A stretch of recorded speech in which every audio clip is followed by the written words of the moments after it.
Emery to Baxter! BYU is playing its best basketball of the season. Oh my! After losing to number 4 Gonzaga by 30 on January 31st, the Cougars have reeled off 5 straight wins, including 2 come-from-behind victories against San Diego and Loyola Marymount. Still plenty of time. A couple of possessions left. Pause for the lead. He gets it with 37.1 to go. Historically, Dave Rowe's teams performed best in February with a record of 77-22 entering Thursday's contest against San Francisco. So far this season, the Cougars are 5-0 in the month. Sellius pops a 3. Got it! The guys come into that huddle with a real trust in each other and a real confidence that we're going to get it done.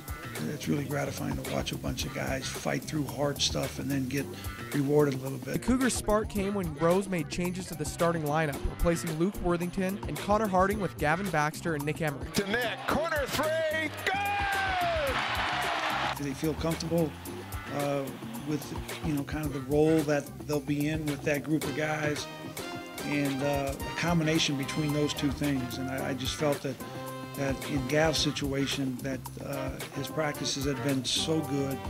And we had tried this earlier in the year and it didn't really come to, the point where we really wanted it. And we felt like we wanted to give it another go. And then he just took off with it. In Baxter's first game as a starter, he scored 25 points and pulled down 10 rebounds.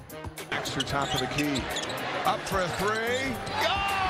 Baxter's emergence has brought more attention from opposing defenses, freeing up BYU's star duo, Yoli Childs and TJ Haws. Into traffic, high off the window, scores 2 more. While the Cougars are rolling, they face their 2 toughest opponents of the month this week in San Francisco and Gonzaga. BYU lost the previous matchups with both teams, a 19-point blowout against the Dons and a 30-point blowout to the Bulldogs. But the Cougars are playing different basketball than their first game against the Dons. They're confident they'll see a different outcome on Thursday. They beat us pretty good at their place, and that's it's kind of similar to the St. Mary's game.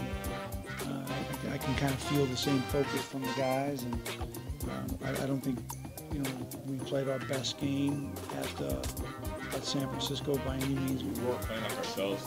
We let the game get away from us a little bit, and we started hunting shots offensively.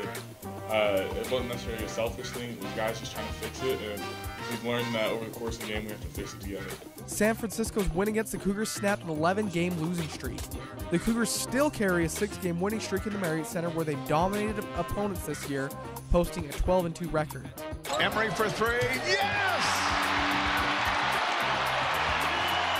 I think we've grown a lot from that game. I think this team has really matured. It's one of the things I've talked about a lot is if we get a 4 or 5 minute stretch where we're not playing really well offensively, we still have the determination, the fight and grit to stay in there and guard. At the front of the Cougars' minds is the effect this game has for WCC tournament seeding. BYU currently sits in 2nd place and leads USF by 2.5 games in the standings with just 3 games left in the regular season. Earlier on in the season, a lot of teams didn't see the best BYU team. And we're starting to find, our rhythm and our flow and everything. And so we're starting to be we're excited to play these teams now. We've picked up defensively, offensively. While a win won't quite clinch the number 2 seed, it goes a long way in securing the seeding, with BYU closing out the season at Gonzaga before returning home next Saturday against San Diego, a team BYU beat just last week.